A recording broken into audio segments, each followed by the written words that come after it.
नमस्कार, मी वैदवी आज तुमच्यासाठी घेऊन आली आहे कोकम सार. तर त्यासाठी लागणारे साहित्य मी 10 ते 12 कच्चे कोकम घेतलेले आहेत.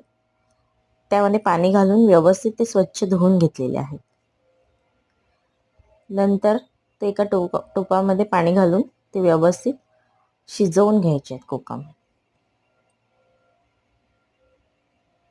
बघू शकता ते स्वच्छ धुवून असे उकळी येईपर्यंत शिजू द्यायचे आहेत.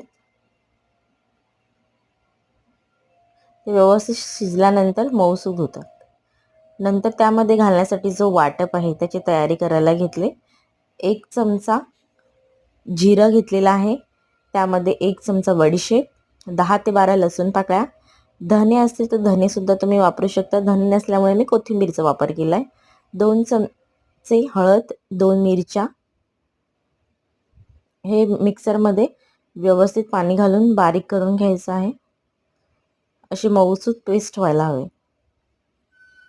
बघू शकता पेस्ट कशी छान झालेली आहे. नंतर जे कोकमाचं मिश्रण आहे ते व्यवस्थित गाळून घ्यायचं आहे. नंतर मग फोडणी द्यायला घेऊया. तर त्यासाठी मी घेतलं एक पातेलं, त्यामध्ये 2 चमचे तेल, थोडीशी मोहरी, नंतर त्यामध्ये आपण कढीपत्ता आणि लसणीचा वापर करणार आहोत.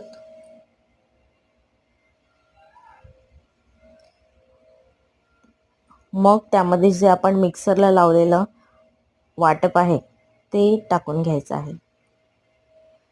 मग ते जे सार आहे ते घ्यायचं आहे व आपल्याला जशी क्वांटिटी हवी त्यानुसार तुम्ही पाणी घालू शकता. मग त्यामध्ये आपल्याला 2 चमचे साखर आणि 1.5 चमचा मीठ टाकायचं आहे.